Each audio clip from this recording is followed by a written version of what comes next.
Monde numérique.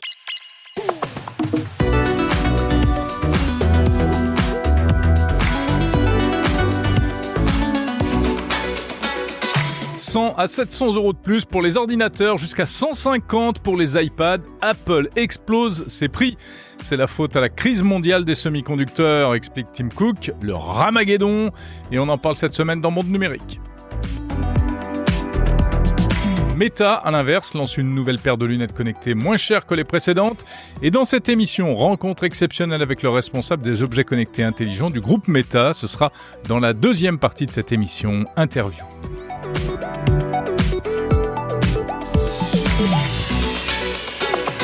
Avant cela, l'actu de la semaine, on parlera de Tesla qui est en accusation aux États-Unis pour avoir provoqué la mort d'une personne à cause du système de pilotage automatique. Mais on verra qu'en réalité, ce n'est pas si simple. Et puis, les robotaxis Waymo, eux, ne savent pas faire la différence entre une autoroute et une zone de travaux, ce qui est plutôt problématique. Le groupe rappelle 4000 véhicules pour leur faire la leçon. Dans le débrief transatlantique avec Bruno Guglielminetti, on parlera de l'euro numérique. L'Europe veut se doter d'une monnaie dématérialisée souveraine. Ça soulève néanmoins quelques inquiétudes et puis on verra qu'au Canada, on parle également de ce sujet. C'est pas terminé, on va s'intéresser aussi aux cyberarnaques à l'occasion de la Coupe du Monde de football avec Benoît Grunemwald de la société EZ. Enfin, une veste réfrigérée pour travailler malgré la canicule ou encore un dirigeable pour surveiller les lignes à haute tension. Ce sont quelques-unes des innovations récompensées par les prix EDF Pulse 2026. On en parle avec Julien Villeray d'EDF. Bienvenue à l'écoute de Monde numérique, l'hebdo du 27 juin 2026. Monde numérique, Jérôme Colombin. Mais d'abord, on commence par ce dramatique tremblement de terre au Venezuela, survenu mercredi 24 juin. Car si ce double séisme de magnitude 7,2 et 7,5 a fait évidemment de nombreuses victimes, plusieurs milliers, peut-être millions de Vénézuéliens ont eu la vie sauve grâce à leur smartphone. En effet, ils ont reçu une alerte sur leur téléphone mobile Android quelques secondes avant le séisme. Un message disant « Vous pourriez ressentir des secousses ».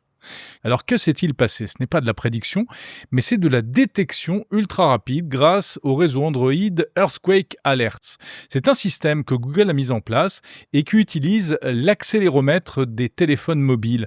L'accéléromètre, c'est ce petit composant à l'intérieur de chaque smartphone qui détecte les mouvements et qui permet toutes sortes de choses, qui fait basculer l'écran lorsqu'on le retourne, qui permet de compter le nombre de pas quand on marche, etc., et qui permet aussi de détecter des séismes de cette manière. Pourquoi ? Parce que, en fait, le capteur est tellement précis qu'il peut détecter l'onde P, c'est-à-dire la première onde d'un séisme, qui est très rapide, mais qui est peu destructrice.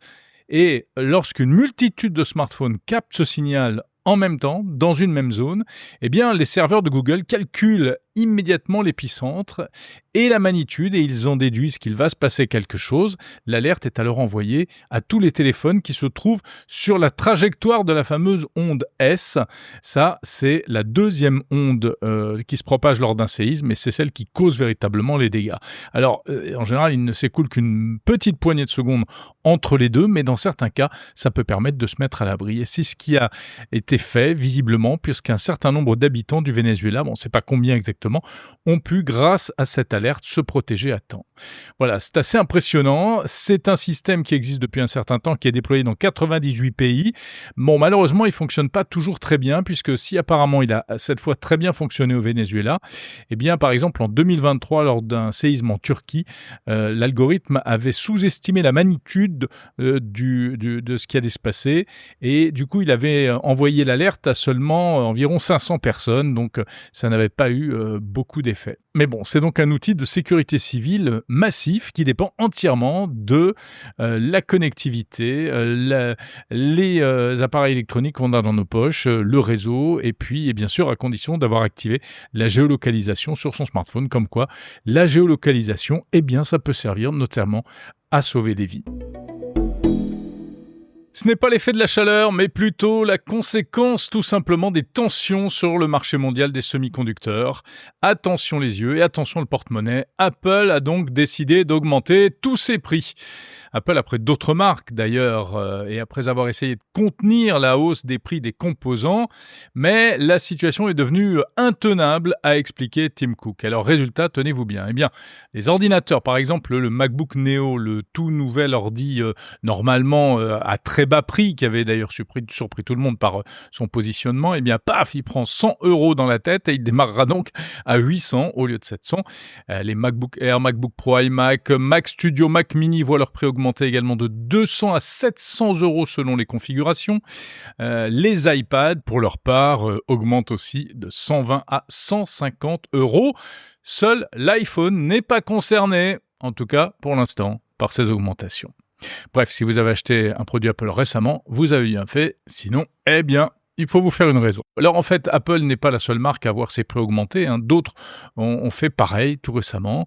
Mais pour Apple, c'est la première fois que ça intervient sans changement de gamme. C'est-à-dire qu'en général, les hausses de prix, c'est au moment de l'arrivée de nouveaux produits. Pour les autres marques, on constate par exemple des hausses de prix aussi pour les ordinateurs chez Dell, HP, Lenovo, pour les smartphones chez Xiaomi ou Samsung. Samsung par exemple qui a passé le Galaxy A27 à 350 $ environ, ce qui est 50 $ de plus que les Galaxy A26. Et puis Microsoft même qui a augmenté le prix de la Xbox. On appelle ça le Ramageddon, le RAM Armageddon, l'apocalypse des RAM, c'est-à-dire les mémoires informatiques qui viennent à manquer sur le marché. Et la principale responsable, c'est l'intelligence artificielle qui absorbe une quantité phénoménale de la production mondiale de composants électroniques en provenance d'Asie du Sud-Est, notamment de Taïwan. Alors, baisse de tarifs en revanche du côté de chez Meta et du côté des lunettes connectées. Bon, c'est pas vraiment une baisse de tarifs puisqu'en fait, c'est un nouveau modèle lancé par Meta et qui est moins cher que les précédents. Voici les Meta Glasses qui devraient coûter environ 300 $ contre 380 $ pour le modèle Ray-Ban. Il s'agit de lunettes connectées d'entrée de gamme. Et surtout, pourquoi un tel prix ? Parce que cette fois, il n'y a pas d'association avec une grande marque, comme ça a été le cas précédemment avec Ray-Ban ou avec Oakley. Ces lunettes d'entrée de gamme intègrent une caméra, un micro, des haut-parleurs et l'assistant IA de Meta, MuseSpark.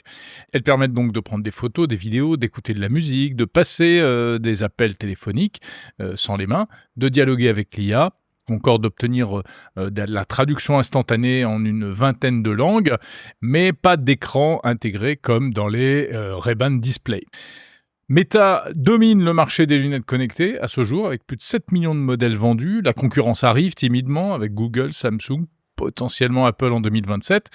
Et en tout cas, ce sujet des lunettes connectées, on y revient tout à l'heure avec une interview exclusive à l'occasion de Vivatech. J'ai rencontré le responsable des objets connectés intelligents de chez Meta. Voilà, extrait de cette interview dans la deuxième partie de cette émission. Une Tesla en pilotage automatique a-t-elle tué une personne cette semaine aux États-Unis? Un accident mortel a eu lieu au Texas. Une Tesla est rentrée à pleine vitesse dans une maison, une Tesla Model 3, et elle a tué sur le coup une femme de 76 ans qui était tranquillement chez elle. Le conducteur affirme que son véhicule était en mode autopilote au moment de l'accident et que c'est donc la voiture qui a complètement perdu la boule. Du coup, la famille de la victime réclame $1 million à la firme d'Elon Musk. Sauf que, c'est peut-être pas si simple, car Tesla dément cette version des faits. Cette semaine, par la voix de son vice-président Ashok Eluswamy, le constructeur a expliqué qu'en fait, selon les données qui sont en possession de Tesla, puisqu'on sait que Tesla peut récupérer toutes les données d'enregistrement de ses véhicules, un peu comme avec les boîtes noires des avions, en fait, la voiture n'aurait pas été à ce moment-là en mode de pilotage automatique, mais le conducteur lui-même avait repris le contrôle, ou en tout cas, c'est lui qui aurait accéléré à 100%, atteignant ainsi la vitesse de 117 km/h et donc déconnectant au passage l'autopilote.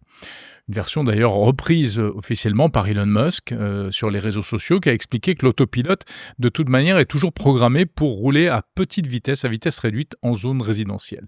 Et on rappelle quand même que Tesla a dû changer récemment le nom, début d'année, le nom de son système autopilote, suite à une décision d'un juge américain qui estimait que ce nom était trompeur, puisqu'en réalité, le système nécessite toujours la présence d'un conducteur derrière le volant. En tout cas, cette affaire devra se régler sans doute par voie judiciaire dans les mois qui viennent. Autre affaire concernant les voitures autonomes, cette fois c'est du côté de Waymo, la filiale d'Alphabet, qui a dû rappeler 4000 de ses robotaxis circulant aux États-Unis suite à une série d'incidents assez peu banals. En fait, les robotaxis de Waymo ont un gros problème visiblement. Ils ne savent pas distinguer les zones de travaux sur autoroute, ce qui fait qu'au moins 13 robots ont été pris en train de circuler sur des tronçons fermés pour travaux, à Phoenix et à San Francisco notamment. Donc les voitures ont été rappelées, on va un peu les rappeler à l'ordre aussi, sans doute leur faire une mise à jour et puis essayer de leur faire comprendre la différence entre une autoroute normale et puis ce qui peut se passer derrière des plots de circulation, ce qui paraît évident pour des humains, mais pas forcément pour des voitures qui évidemment n'ont pas une vision globale et surtout qui ne comprennent pas réellement ce qu'elles sont en train de faire. En attendant, les robotaxis n'auront plus le droit de circuler sur les voies rapides le temps qu'un correctif soit trouvé. Et c'est le 6e rappel quand même pour Waymo, après différents problèmes, des problèmes d'inondation, qui n'avaient pas été détectés, de stop grillés, d'accidents, etc. Mais l'entreprise prévoit quand même de continuer son développement à travers les États-Unis, dans plus d'une vingtaine de villes, dont New York, et puis aussi à l'étranger, à Londres et à Tokyo. Allez, on termine par un coup d'œil sur la Chine qui vient d'inaugurer un nouveau super ordinateur et qui est désormais le plus puissant du monde selon le classement du top 500 des supercalculateurs. Il s'appelle le Lineshine, il est installé au Centre national de superinformatique de Shenzhen et il affiche une puissance de 2198 exaflops par seconde, ce qui veut dire 2198 milliards d'opérations à virgule en une seconde. Ça paraît vertigineux. Et ce qui est intéressant, c'est qu'il fonctionne avec 47 000 processeurs qui sont des processeurs chinois répartis dans 92 armoires. Donc évidemment, c'est un monstre qui occupe une pièce entière. C'est la première fois qu'un système chinois occupe la première place à ce classement du top 500 des supercalculateurs depuis 2017 et il détrône ainsi le supercalculateur américain El Capitan qui était considéré jusqu'à présent comme le plus puissant du monde.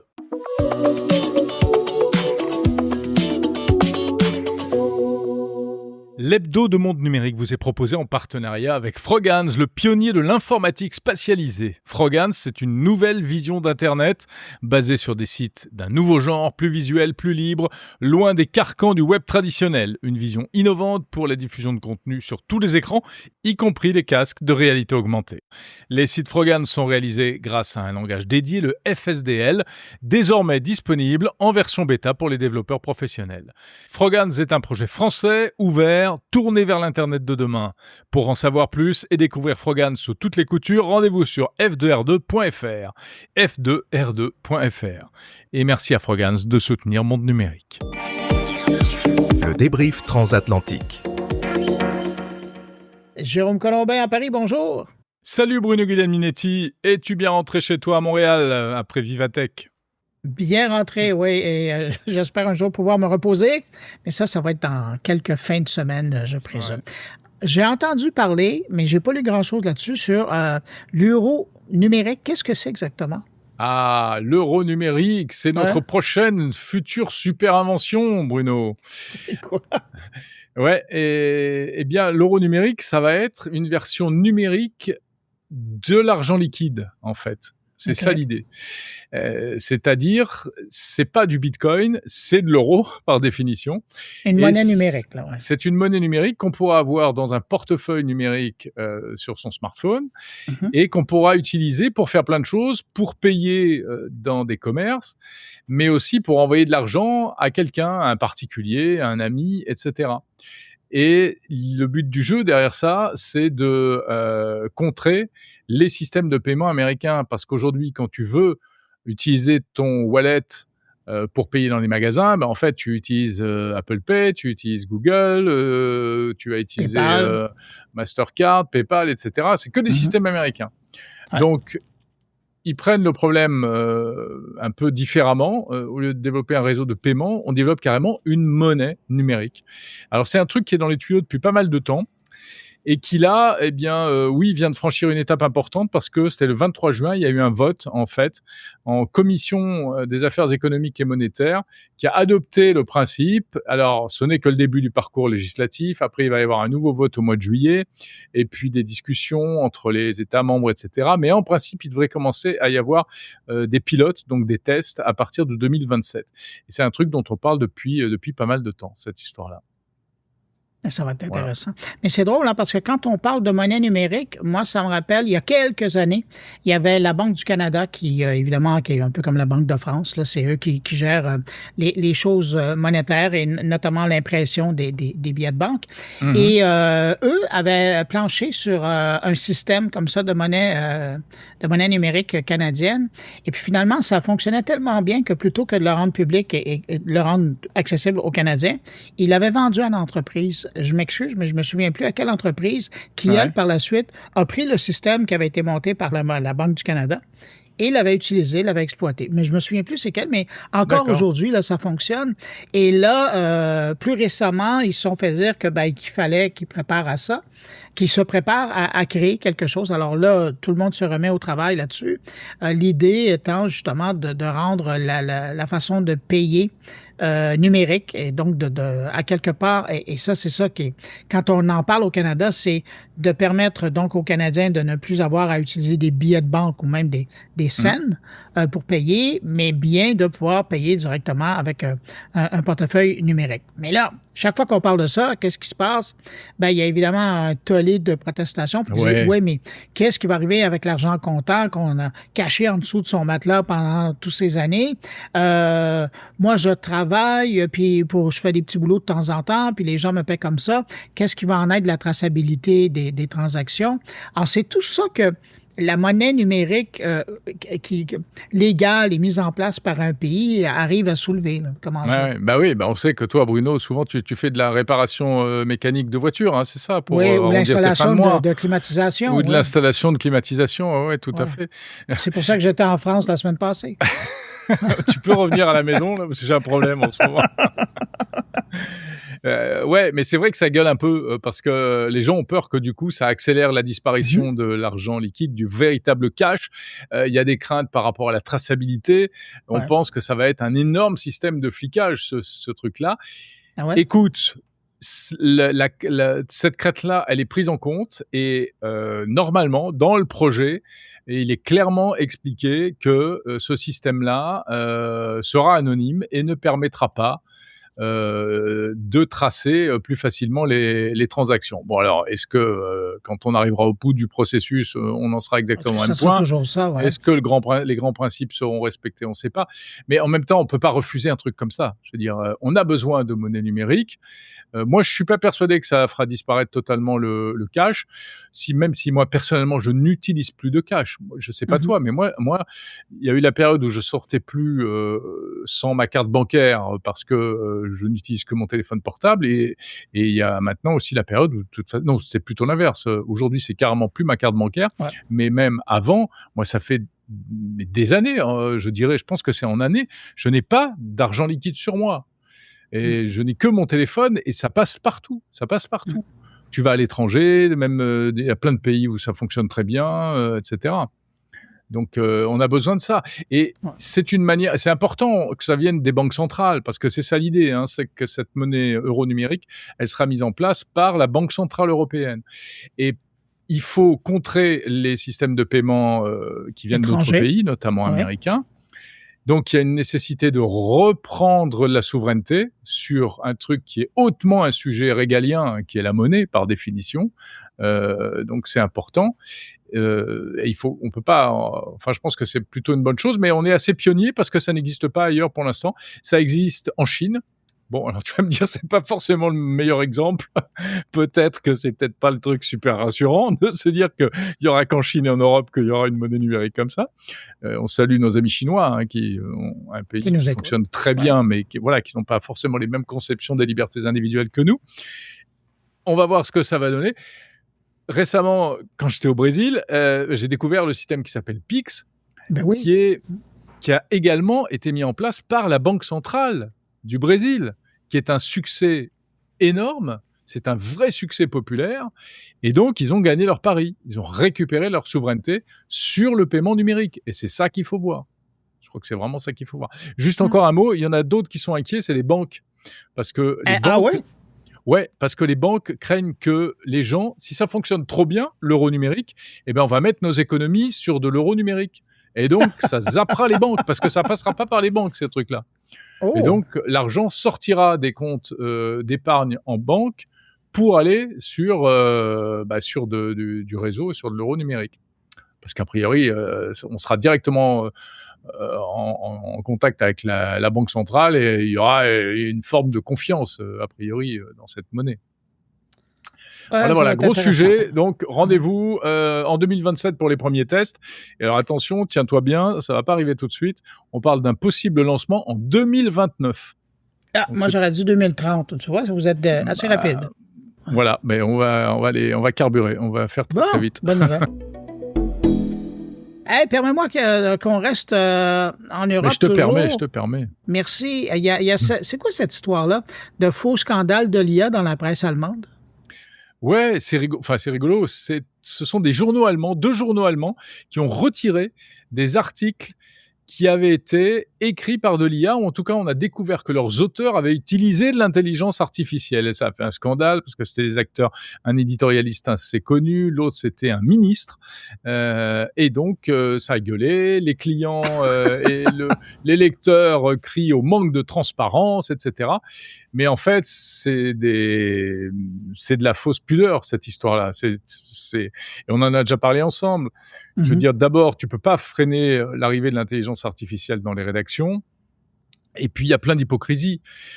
On tolère que, par exemple, un article signé par, je sais pas quoi, un homme politique, par exemple, ait été écrit en réalité par son conseiller, revu et corrigé, etc. Ou même dans la presse, je veux dire, depuis toujours, il y a les articles qui sont écrits par les rédacteurs, les reporters, et en principe, quand les rédactions ont les moyens, ben derrière, c'est relu, c'est édité. Tout à fait. Il y a des secrétaires de rédaction qui génèrent les titres, qui reformulent des articles. Donc, un article, il n'est pas brut comme ça, sortant du cerveau de son auteur. Et dans la mesure où l'auteur assume pleinement les idées qui sont exposées et qu'il signe et qu'il en endosse la paternité, je comprends pas pourquoi. Voilà, c'est complètement. Mais c'est le reflet d'un truc qui est tellement nouveau, on ne sait pas par quel bout prendre les choses et du coup, c'est un peu la panique. Bon, bref, voilà. Mais est-ce que c'est ça, d'après toi, qui fait que on vient avec la gouvernance européenne, mais ils veulent commencer à poser des identifications sur le contenu qui est produit par l'IA? Est-ce que c'est ce genre d'histoire-là? T'as raison. Alors ça, non, je sais pas. Je sais pas si ça concernera les articles. Les textes journaux. Et en plus, c'est pas en Allemagne, c'est en France. Ah non, pardon, c'est la Commission européenne. Tu as raison, c'est la Commission européenne. Ça, c'est une décision qui a été prise il y a pas longtemps et ça va entrer en vigueur très vite, le début août 2026. Un étiquetage obligatoire de tous les contenus générés par IA, principalement des images. Alors, ça concernera les deepfakes, les textes d'intérêt public et les agents conversationnels, donc c'est assez large. Il faudrait que ce soit indiqué comme quoi ce texte a été écrit avec ou a été écrit par de l'intelligence artificielle. Et il faudra que cette marque soit visible par le lecteur et également lisible par la machine. Mais en réalité, on voit déjà que c'est un petit peu bidon parce que ça vient s'ajouter à d'autres choses qui existent déjà. C'est-à-dire que aujourd'hui, tous les géants de la tech ont mis en place ce genre de choses. Oui. Pensons à Gemini qui te met déjà un petit logo quand tu utilises leur outillage pour faire une illustration, notamment. OpenAI aussi fait des choses comme ça, Microsoft. Et puis surtout, je veux dire, si c'est une intention malveillante. Je pense pas que tu vas prendre le temps de. Tu vas pas mettre le logo ceci est un fake, tu vois.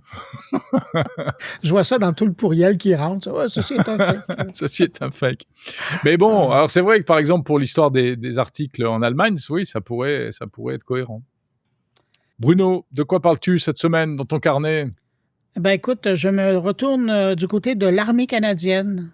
Parce que en ces temps difficiles pour le Canada, où on ne sait plus trop à qui faire confiance sur notre continent d'Amérique du Nord, ben on doit commencer à changer nos pratiques et on doit changer, disons, mettre à jour nos pratiques et aussi l'équipement. Alors, je me suis entretenu avec un très haut gradé de l'armée canadienne qui me parle de la modernisation de l'armée canadienne. Évidemment, on parle de drones, on parle des hommes, on parle de formation et de cette nouvelle réalité dans laquelle ils doivent opérer. C'est assez intéressant et c'est la première fois qu'il y a un haut dignitaire de l'armée canadienne qui donne ce type d'entrevue-là. Alors, je suis très content qu'il le fasse dans le cadre de mon carnet. Sinon, je vais te parler de quelque chose, mais que tu ne connais pas. Mais moi, j'en suis bouche-bée de le mentionner. Les CCTT. Qu'est-ce que Les c'est? CCTT, il faudrait écouter l'entrevue que je fais avec le patron de cette organisation-là. Ce sont des centres de savoir et d'expertise.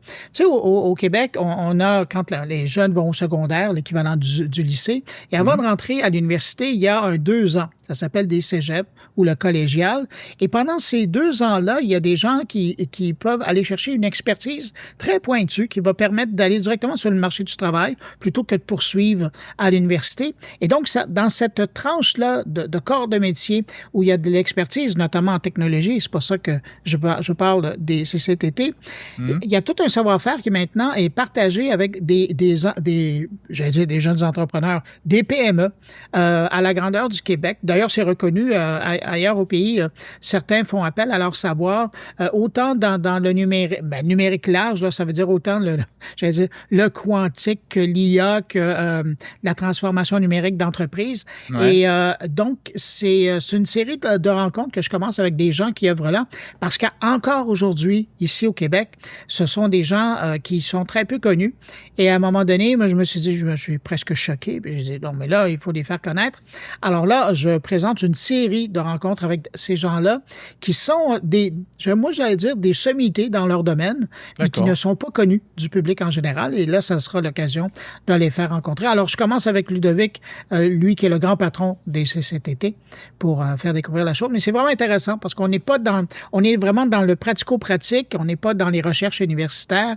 Et quelquefois, pour des entreprises qui veulent aller plus loin dans leur développement, dans leur recherche, c'est exactement ce type de savoir-là que ça prend. Alors, c'est pour donner espoir aux gens qui cherchent des alliés dans leur développement. Voilà. Super. Eh bien, écoute, bonne écoute à tous tes auditeurs.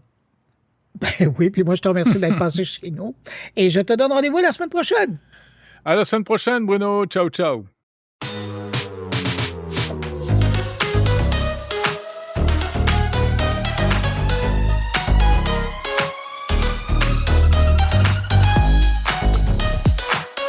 Monde numérique, le meilleur de la tech.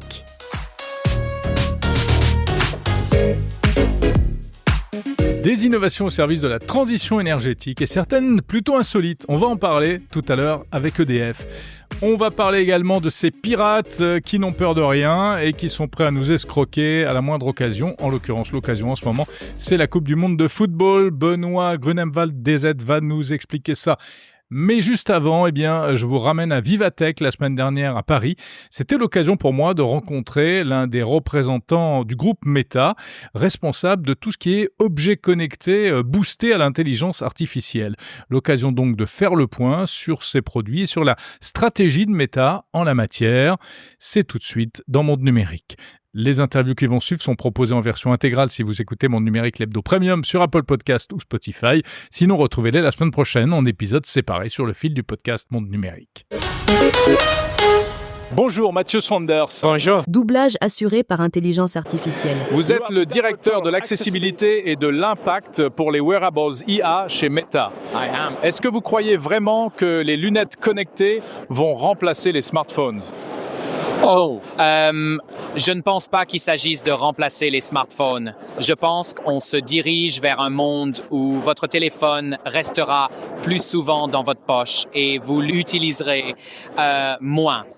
Et en fait, si on regarde l'histoire de la technologie, des ordinateurs centraux aux ordinateurs de bureau, puis à ceux qu'on transporte dans nos sacs, puis dans nos poches, et enfin à ceux qu'on porte sur soi, en fait, aucun d'entre eux, peut-être à part l'ordinateur central, mais la plupart n'ont pas tué la vague technologique précédente. Ils l'ont juste complétée.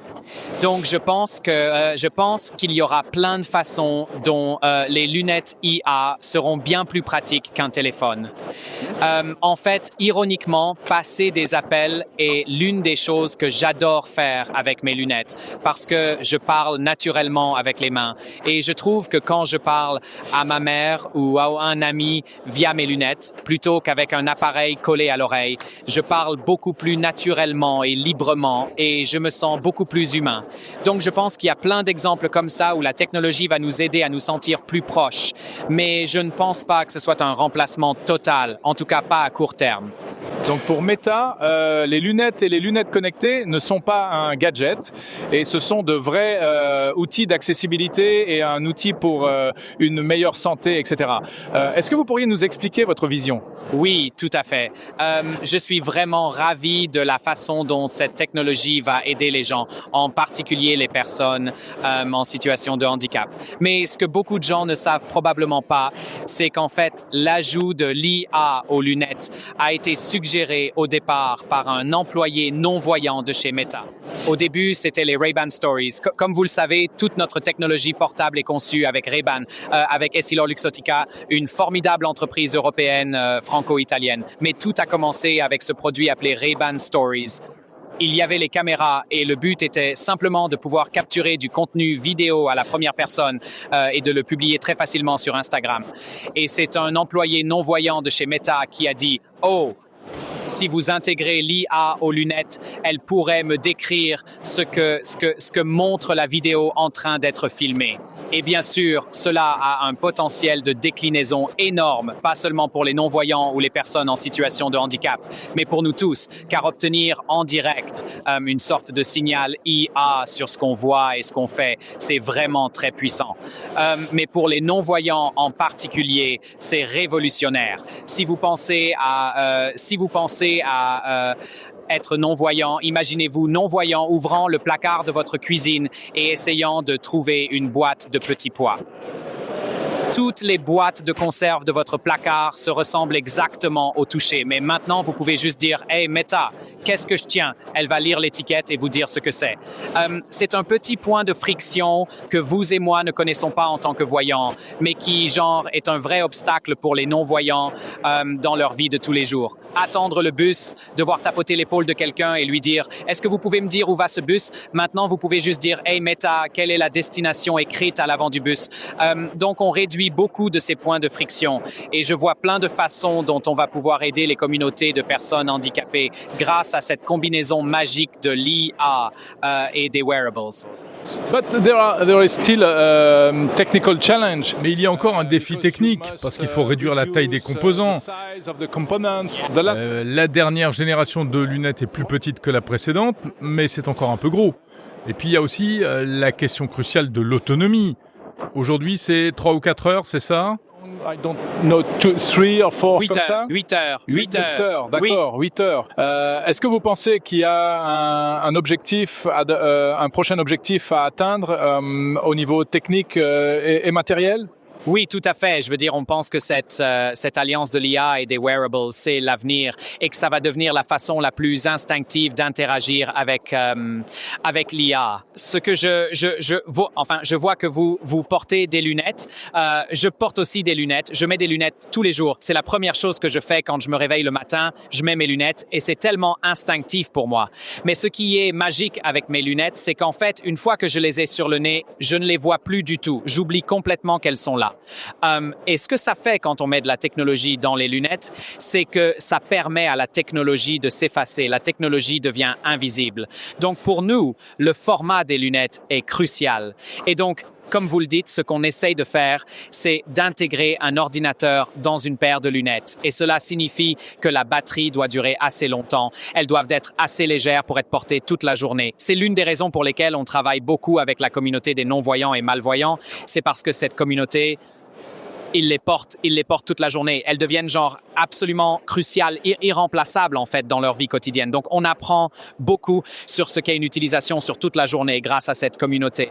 Ce que je porte en ce moment n'a pas d'écran, ça n'a pas de fonctionnalité de réalité augmentée, mais c'est vraiment la feuille de route vers laquelle on veut tendre à l'avenir. Ce n'est pas aussi lointain qu'on pourrait le penser, que c'est un écran avec des fonctionnalités de réalité augmentée superposées, mais cela va certainement nécessiter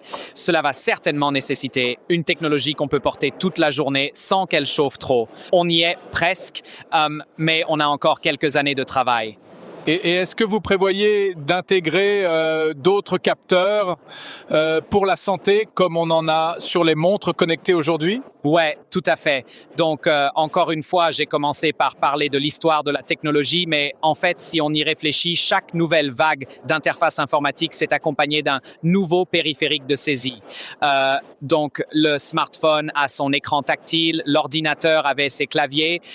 Elles ne sont pas encore disponibles en Europe, mais on a lancé des lunettes à affichage aux États-Unis l'année dernière qui ont un affichage monoculaire qui se trouve dans un verre des lunettes.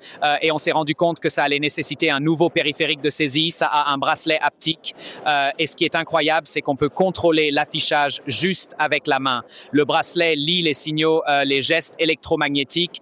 Donc, on peut contrôler l'affichage sur ces lunettes en faisant défiler comme ça, en cliquant comme ça, en faisant comme ça. J'ai déjà essayé ça. Vous les avez essayés. Et donc, je pense que ça va être vraiment important, une sorte de suite de fonctionnalités connectées qui alimentent les lunettes. Donc, on ne parle pas seulement de lunettes, mais de tous les autres appareils connectés potentiellement. On a un partenariat avec Garmin qui se connecte à certains de leurs appareils connectés, ce qui est particulièrement intéressant pour les coureurs et les athlètes pour pouvoir obtenir des informations en direct pendant qu'on s'entraîne. Et je pense qu'on verra plus de ce genre d'intégration entre appareils également. Pourtant, quelques personnes ont un peu peur des lunettes connectées, surtout à cause des caméras. Comment gérez-vous cela? Ne pensez-vous pas que ce sera un vrai problème pour l'avenir? Je pense que c'est fondamental et je veux dire, on est là, c'est un rassemblement massif de l'industrie de la tech et je pense que tout le monde dans la tech sait fondamentalement que si on croit vraiment que nos produits vont avoir tous ces avantages pour les gens et qu'on veut vraiment libérer ce potentiel pour les gens, alors en fait, les gens doivent avoir confiance en vos produits. Vous n'aurez pas l'adhésion et l'acceptation des consommateurs à moins de construire cette confiance. On le savait dès le départ et donc la confidentialité est vraiment intégrée aux produits que je porte. Vous remarquerez qu'il y a une lumière LED qui se trouve dans les lunettes.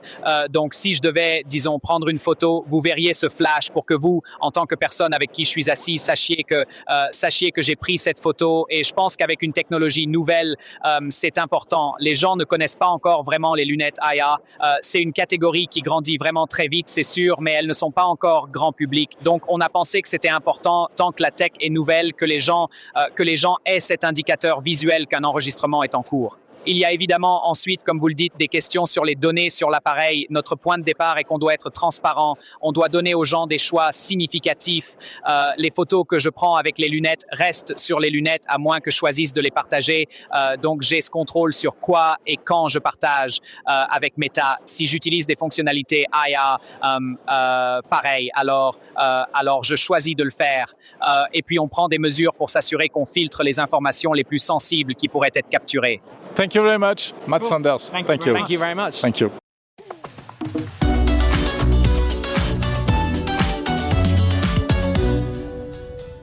Bonjour Benoît Grunemwald. Bonjour Jérôme. Expert cybersécurité chez EZ. On se retrouve pour parler cybersécurité en partenariat avec EZ.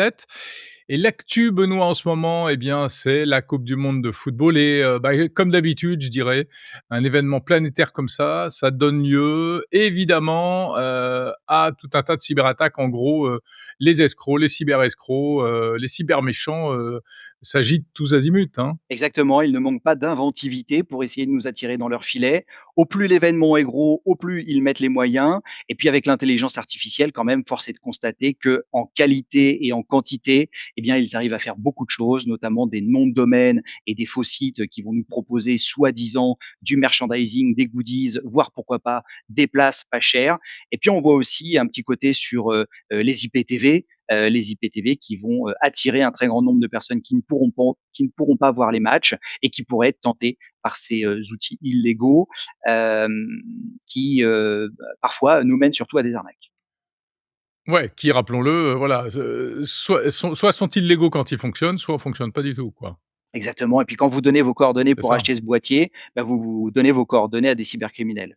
En fait, l'imagination des pirates est évidemment sans limite quand il s'agit d'essayer de contrer tous les systèmes de sécurité aujourd'hui, quels qu'ils soient. Exactement, c'est une tendance forte, ce que l'on va qualifier de furtivité, de discrétion, et on l'a vu dans plusieurs recherches que l'on a menées ces derniers temps, à la fois sur des outils, ça veut dire que des groupes de rançongiciels, notamment as a service, ça veut dire qu'ils louent leurs services à d'autres, eh bien vont créer des logiciels qui vont avoir pour objectif de tuer, ça s'appelle EDR killer, de tuer les solutions de sécurité. Les solutions de sécurité que l'on appelle EDR pour Endpoint Detection and Response, c'est ce que l'on va aujourd'hui ajouter en complément de ce que l'on appelait avant l'antivirus, qui n'existe plus, qu'on appelle l'EPP pour l'Endpoint Protection Platform, qui fait bien plus que l'antivirus.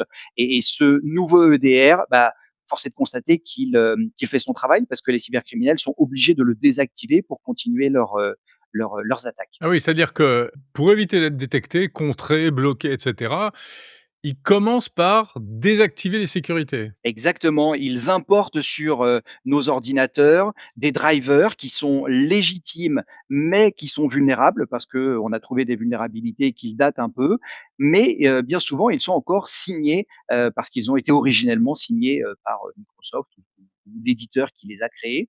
Et quand il arrive ce driver sur l'ordinateur qui est infecté, eh bien il va permettre, en exploitant la vulnérabilité aux cybercriminels, d'aller jusqu'au niveau noyau et d'aller sélectionner les processus qui l'intéressent et qu'il va tuer. Donc ça peut être la suite de sécurité, ça peut être le DR killer, ça peut être tout un tas d'autres éléments qui vont lui faciliter les différentes étapes dans sa progression. Ouais, mais alors c'est pas rassurant du tout, Benoît. Ça veut dire que même si j'installe un système de sécurité, je suis pas protégé?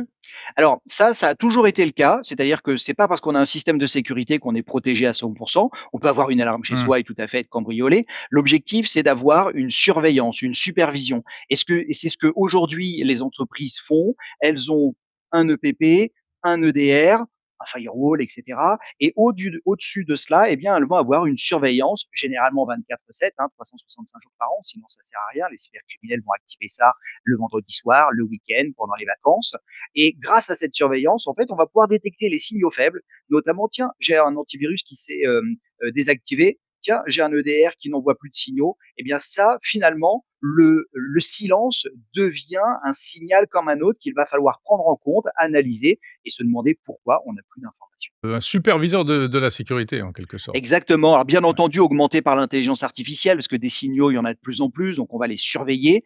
Mais au-delà de ça, on a quand même besoin d'humains qui vont piloter l'intelligence artificielle, la configurer, s'apercevoir si chez tel et tel client, par exemple dans l'industrie, dans le milieu médical, il y a des fonctionnements qui sont différents de simples postes bureautiques. Eh bien, dans ce cas-là, on va avoir besoin de cet être humain qui va aller au-dessus de l'intelligence artificielle, lui dire ça c'est bien, ça c'est pas bien, mets à jour tes règles, réfléchis comme ça, et c'est là que l'humain fait toute la différence.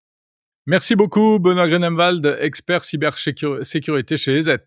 Merci Jérôme.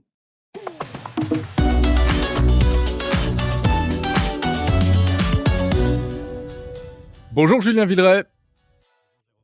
Directeur de l'innovation d'EDF, on se retrouve comme chaque mois en partenariat avec EDF pour parler innovation et start-up cette semaine. Depuis 2014, les prix EDF Pulse récompensent celles et ceux qui inventent des solutions innovantes pour accélérer la transition vers la neutralité carbone. Les prix 2026 ont été remis récemment. Et alors, il y en a une notamment qui est d'actualité en plein été, en matière de santé et de sécurité, hein. Oui, c'est Urban Circus qui a une technologie en fait qui s'appelle Flash Tech Industries et en fait c'est quoi? C'est des vêtements rafraîchissants. Alors déjà, bon, ça nous fait tous un peu rêver quand on connaît des épisodes de chaleur, mais en fait dans le monde, de l'entreprise et dans le monde industriel, on a en permanence des gens qui travaillent dans des environnements soumis à de très, très fortes chaleurs, à l'intérieur des usines par exemple, mais aussi sur des chantiers, on peut imaginer en extérieur, en plein été, et cetera. Et donc ça, c'est vraiment devenu un enjeu majeur pour l'ensemble des industriels parce qu'évidemment la santé et la sécurité des collaborateurs, c'est la première priorité, y compris légale, des employeurs. Et donc, on a, récompensé à travers ce projet, une solution très concrète. C'est des vestes en fait et des combinaisons même intégrales qui protègent de tous les risques que l'on peut connaître en industrie, hein, des risques chimiques, les risques électriques et cetera et qui intègrent des systèmes à la fois de, ventilation, mais ça à la limite on peut comprendre assez simplement comment ça marche, mais aussi des systèmes de refroidissement, hein. Donc c'est une sorte Ah de ouais? climatisation intégrée et ça c'est vraiment tout en restant évidemment totalement léger et totalement, répondant aux normes de sécurité, de ce type de vêtements. Donc c'est vraiment quelque chose qui est assez révolutionnaire et qui va, je pense, améliorer la vie du quotidien de beaucoup, beaucoup, beaucoup de travailleurs. Ouais, bah, il y aurait peut-être un marché grand public même, hein, un jour ou l'autre pour ce genre Possiblement, d'innovation. oui. Ouais, autre catégorie, Julien, alors c'est plus industriel, concernant l'électrification et avec un système de stockage thermique haute température. Explique-nous ça. Oui, alors en fait, on a besoin, de chaleur et on utilise beaucoup de chaleur dans le monde de l'industrie. On n'y pense pas, mais par exemple, quand je fais de l'agroalimentaire, que je fabrique des chips, ben, on imagine bien que j'ai besoin de chaleur pour produire les chips, pour produire, le papier, pour produire plein, plein, plein de choses, dans l'industrie et donc Epir, en fait, développe une technologie qui permet de stocker, en fait, cette chaleur de façon évidemment, bas carbone, performante et finalement, c'est une façon de transformer de l'électricité en chaleur et donc, cette chaleur qui, traditionnellement, peut être à base de gaz, à base de même pétrole, à base, bon, de choses qu'on n'a pas très envie de voir se développer, aujourd'hui dans le monde moderne et ben, en fait, elle est là, stockée et produite à base d'électricité et donc ça, évidemment, c'est très prometteur pour décarboner ces procédés industriels très énergivores. 3e lauréate, des prix EDF Pulse 2026, une entreprise spécialisée dans le recyclage des batteries. Oui, et alors plus précisément le reconditionnement des cellules. Pourquoi? Parce qu'en fait, on s'est rendu compte et ils se sont, rendus compte, c'est évidemment des études scientifiques, qu'en fait, ce qu'on appelle une batterie usagée, hein, c'est-à-dire une batterie dont on ne veut plus, les cellules, en fait, pour la plupart, ont encore 80 de leur capacité. C'est-à-dire qu'elles sont à 80 utiles et donc eux, leur métier, c'est de désosser la batterie, hein, le pack comme on dit, donc tout ce qui enserre les cellules, aller récupérer les petits modules qui sont à l'intérieur, les tester individuellement et prendre évidemment que les meilleurs et enlever et recycler les plus mauvais et refaire un pack de batteries tout neuf et certifié. Donc c'est de l'économie, circulaire en fait, qui permet de créer de nouvelles batteries de très grande qualité sur la base de batteries usagées. C'est assez bluffant. Mais ce sont des batteries qui ont le même rendement que des batteries neuves? Effectivement, elles ont presque le même rendement et presque le même, la même puissance avec un coût évidemment, qu'on imagine, beaucoup moins. Donc on n'est pas à 100 d'une batterie neuve, mais Ouais on est, très, très proche. et donc c'est des batteries qui vont être utilisées dans quel, type d'installation? Alors qu'il peut être utilisé dans tout type d'installation, des batteries qu'on appelle stationnaires, hein, donc les batteries qu'on peut mettre au mur chez soi, et cetera, ou même dans des produits de mobilité. Alors aujourd'hui, pas dans la voiture, mais dans tout un tas d'autres produits de mobilité, on peut tout à fait installer ce type de batterie. C'est vraiment assez bluffant.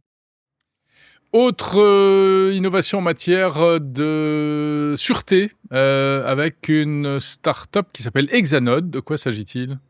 En fait, Hexanode, elle fait de l'analyse par intelligence artificielle des contrôles radiographiques qu'on fait dans le monde de l'entreprise et de l'industrie. Pourquoi? Parce qu'il y a faut savoir qu'on utilise beaucoup la radio, hein, dans le monde industriel. Comme on fait de la radio du corps humain, hein, des os et du corps humain, bah, on fait de la radiographie de tuyaux, d'installations et cetera pour regarder à l'intérieur. Et ben, en fait, c'est une IA qui permet de faire ça de façon automatique et qui donc vient, finalement améliorer la rapidité d'analyse, la qualité des inspections, la détection des anomalies, parce qu'évidemment l'objet c'est ça. Comme chez votre radiologue aujourd'hui, bah, c'est une IA qui l'aide à analyser, les radios du poumon et vos scanners. Une start-up qui, a pas mal fait parler d'elle et pour cause parce qu'elle était très visible à Vivatech, c'est Highlight et c'est un ballon dirigeable mais pour une application, bien particulière, hein. Ouais, c'est un chouchou un peu de tout le monde celui-là. C'est un dirigeable électrique, qui permet en fait l'inspection des infrastructures et ce qui est assez extraordinaire, c'est qu'il permet de couvrir des milliers de kilomètres d'un coup. Évidemment, on pense tous au drone, hein, pour faire de l'inspection. On se dit: «Bah, un Ouais. drone, on l'envoie dans le ciel, ça fait de l'inspection, on met des caméras dessus». Oui, mais un drone, ça vole 20 minutes, 30 minutes, 40 minutes. Ça peut vraiment couvrir des distances de plusieurs milliers de kilomètres d'un coup. Imaginez Ah par ouais. exemple un réseau électrique, hein, on connaît tous les lignes de réseau électrique, et ben avec un ballon, on peut aller inspecter des régions entières de réseaux électriques d'un coup, et tout ça évidemment de façon très écologique et sans bruit, puisque c'est un ballon, donc ça ne fait pas de bruit, et il est à l'électricité, donc c'est très peu émetteur de carbone. C'est assez formidable. Et on termine avec eh bien encore une lauréate et encore une start-up qui s'appelle SIPA. Et là, on touche directement au changement climatique. Oui, alors je parlais des drones. En l'occurrence, c'est un drone qui fait de l'élagage. Alors vous me direz, bah, pourquoi c'est un sujet d'entreprise? Parce que l'élagage, on pense souvent à son jardin ou les arbres qui sont présents dans les villes, par exemple. On voit les élagueurs venir couper les branches chaque année. Il faut savoir que pour nous, EDF, mais c'est vrai pour plein d'autres grandes entreprises, les arbres qui grandissent, c'est un véritable danger. Évidemment, les arbres à côté des lignes électriques, bah, ça abîme les lignes électriques, ça peut les faire tomber, ça peut électrocuter des gens. Et donc, on a besoin d'élaguer en permanence au niveau du réseau. Et donc ça, c'est des drones qui permettent d'élaguer à la place de l'homme. Au lieu de déplacer une nacelle, de déplacer des humains qui prennent des risques, qui évidemment se Mmh. retrouvent dans des situations potentiellement compliquées, eh bien on envoie un drone avec un élagueur au bout du drone et c'est le drone qui va venir couper les branches de façon automatique, piloté évidemment à distance par un opérateur. Donc c'est assez intéressant, ça permet d'avoir des interventions vraiment très rapides, très sûres et évidemment très précises. Très bien, voilà donc pour ces 6 startups récompensées par le prix EDF Pulse 2026. Julien, c'est quoi la stratégie d'EDF à travers ces prix? C'est de nourrir l'innovation du groupe? Oui, c'est d'abord nourrir l'innovation du groupe puisque toutes ces startups lauréates, on travaille avec eux ou on va travailler avec eux, hein, donc on s'engage à leur côté, pour les aider et c'est vrai quand on a le tampon EDF, bah, ça donne aussi des facilités ensuite pour trouver d'autres clients, pour trouver des fournisseurs, donc on leur apporte ça, et évidemment, pour nous, il nous permet de stimuler avec, des idées ou des approches que on n'aurait pas forcément immédiatement envisagées et c'est bien ça l'innovation, c'est aussi apprendre des autres, hein. Il ne faut pas se regarder que le nombril, il faut travailler avec l'écosystème, donc c'est exactement, ce que l'on fait et comme on est dans une phase, en tout cas chez EDF d'accélération, hein, voilà, vous savez qu'il y a un grand plan électrification qui a été lancé par le gouvernement. On a des grandes infrastructures en construction à venir et donc on a besoin, de travailler au maximum avec ces startups qui nous apportent de la rapidité et de l'efficacité. Merci beaucoup Julien Villeray, directeur de l'innovation d'EDF. Merci Jérôme.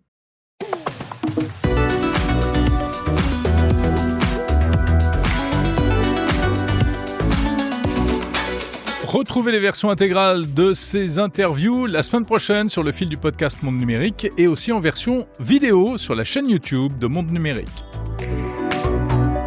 Voilà, c'est la fin de l'hebdo du 27 juin 2026, l'hebdo de la canicule.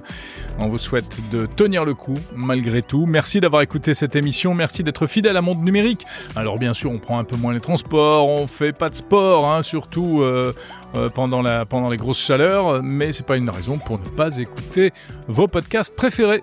Parlez de Monde Numérique à vos amis, abonnez-vous et puis surtout laissez un commentaire, n'hésitez pas, et ainsi qu'une petite note 5 étoiles sur Apple Podcast. Je vous en remercie par avance. Enfin, vous pouvez retrouver Monde Numérique bien sûr sur le site mondenumérique.info et sur l'appli signée Good Barber, disponible pour iPhone ou Android, à télécharger gratuitement. Passez un très bon début d'été. Monde Numérique est avec vous pour une bonne partie de l'été d'ailleurs. Hein. On se retrouve et pas plus tard que la semaine prochaine. Passez une bonne semaine pleine de tech. Salut.